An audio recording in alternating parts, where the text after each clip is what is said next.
Boa noite, Coronel Franco Azevedo. Boa noite, Ari. Telespectadores da TV Millennium, boa noite. Vamos conversar um pouco, Coronel? Estamos aqui à disposição. Conversa bem franca. Conversa franca. Isso. Do Franco. Exatamente, é uma característica do nosso militar. Bem, nós, sabe, Coronel, nós gostamos sempre de apresentar, como falei na abertura do programa, o novo comandante à nossa comunidade, já que o 5º Batalhão é uma instituição importante, tem marcado historicamente a vida da cidade, tem ajudado infinitas vezes as dificuldades do nosso povo e tem uma importância muito grande na comunidade por estar envolvido, como eu falei, pelo menos com 400 famílias da cidade e da região.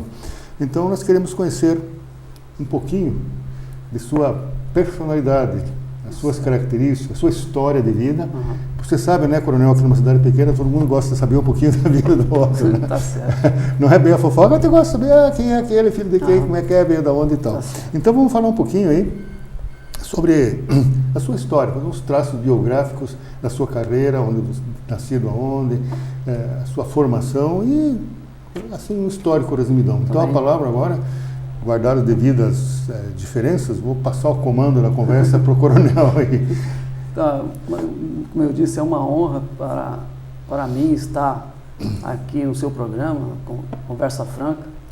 E como você falou, eu assumi o comando do batalhão no dia 20 de dezembro. A sua pergunta é sobre a minha personalidade, os meus traços bibliográficos, né?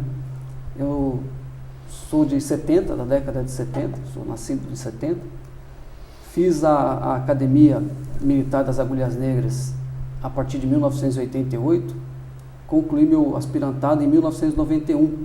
Em 92 eu estava aqui nesta cidade, foi a minha primeira opção, vir para cá, para Porto União. Olha que interessante, meu gente, Coronel, então já nos conhece de certa forma, se bem que nos anos... Qual é o ano que você veio para cá, que você falou? 92. Achei. 92 para cá, a cidade mudou bastante, felizmente, mudou para melhor, mas ele já não é estranho, a cidade não é estranha. Bom, continuando a conversa aí. Então, de lá para cá, em 92 mesmo eu me casei com a Nancy é de Apucarana, no Paraná. Ela também conhece a cidade, já está adaptada, gosta muito da cidade. E saí daqui no ano de 95. E aí comecei a rodar o Brasil todo. Tive em quase todos os comandos militares do país, os comandos militares do Exército, né?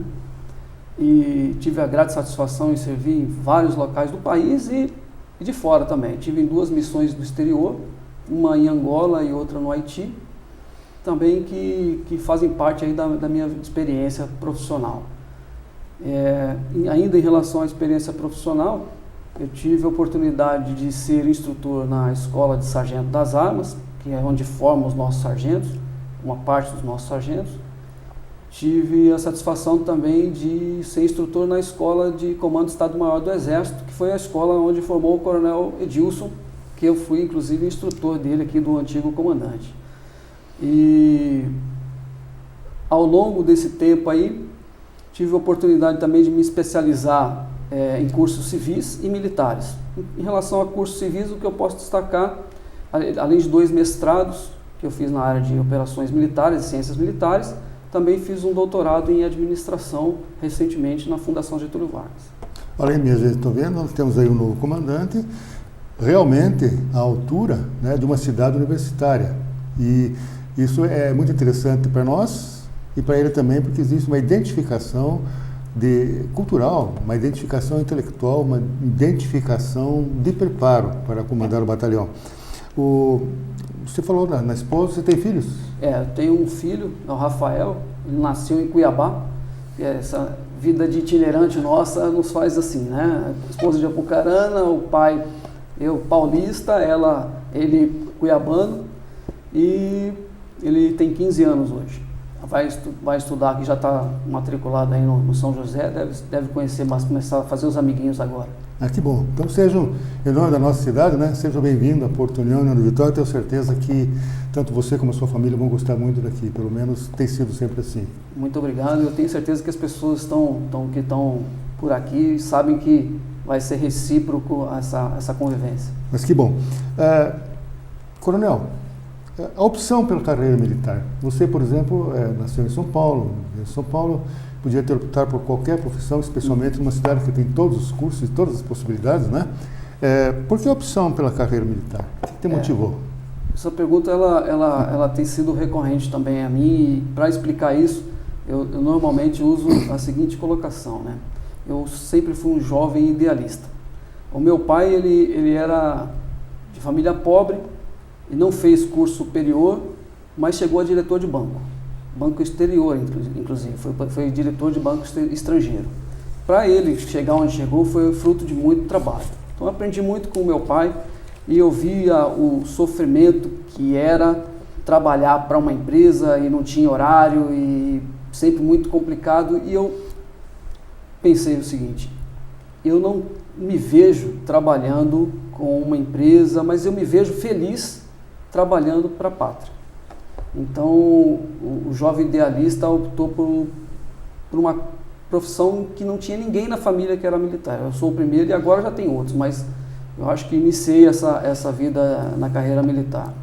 Uma das coisas que me levou à vida militar é uma frase que meu pai me dizia, que eu acho que é interessante eu colocar, que não basta a gente fazer o que gosta, tem que gostar do que faz. Então isso me levou a ficar amadurecendo em que tipo de profissão eu ia gostar muito do que eu faço. Então, por isso eu optei pela vida militar, né? Depois de estudar muito com pessoas que eram militares também. Então, veja que interessante, né? Quer dizer, foi uma opção consciente da carreira militar, né? E agora, você é um profissional bem-sucedido, tendo muitos jovens, já está num posto tão elevado, já ocupou vários postos muito elevados no Exército. Quais os caminhos, dá um conselho para a gurizada aí, tenho certeza que depois do programa de hoje muita gente vai também pensar mais na carreira militar. Quais os caminhos que um garoto que está na faixa assim, aí pelo 2º grau, quase por aí, deve seguir para ingressar na carreira militar? Então, Ari, as possibilidades são muitas.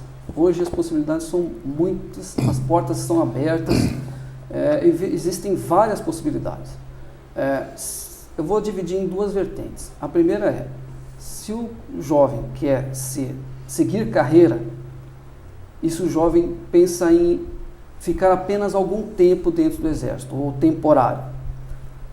No caso de carreira, também há 2 divisões. Uma carreira voltada para o oficialato e uma carreira voltada para os praças. Então, isso a gente vai aprendendo ao longo da vida. Hierarquia é uma coisa que o Exército utiliza muito. Então, existem os oficiais, existem os praças, cada um num nível, um círculo. E para ele entrar para a carreira militar no oficialato, ele tem a porta da Academia Militar das Agulhas Negras, onde eu entrei, e essa permite chegar ao topo da carreira.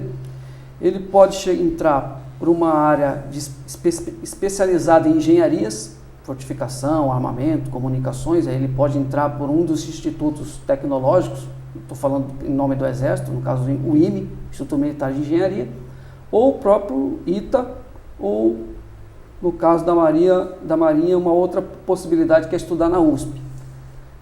Ainda dentro do Exército, uma possibilidade que se vislumbra também para todos é a Escola de Administração do Exército. Na Escola de Administração do Exército, não é só para jovem, ele pode ir até 37 anos. Até o 37º ano ele pode prestar o concurso para a escola. Ele precisa ter uma habilitação, precisa fazer uma faculdade e depois ele vai fazer a Escola de Administração do Exército. Por exemplo, médico, engenheiro... Aí já é uma outra porta. É uma outra porta? É uma outra porta. Médico, existe a Escola de Saúde do Exército. Ah, existe? Existe uma Escola de Saúde do Exército, que ela fica no Rio de Janeiro, que também é uma outra porta para os médicos e também muito bem vista pela sociedade. E eu não falei das possibilidades do temporário. Sim. Mas eu gostaria de ressaltar também, porque o batalhão também tem uma parte específica aqui na cidade. O oficial temporário, ele é formado num núcleo chamado NPOR, Núcleo de Preparação de Oficiais da Reserva. Todo ano o batalhão forma em torno de 20 militares nesse núcleo de preparação de oficiais da reserva, que é uma porta de entrada para aqueles que desejam ser oficiais. Esses jovens vão ficar 7, 8 anos na profissão e depois seguirão para a sua vida normal, na vida civil, já fazendo parte da reserva do Exército. E dentro do batalhão também nós temos o curso de formação de sargento temporário, que esse ano a gente deve formar em torno de uns 15, que também permite com que o militar fique 7 anos na profissão.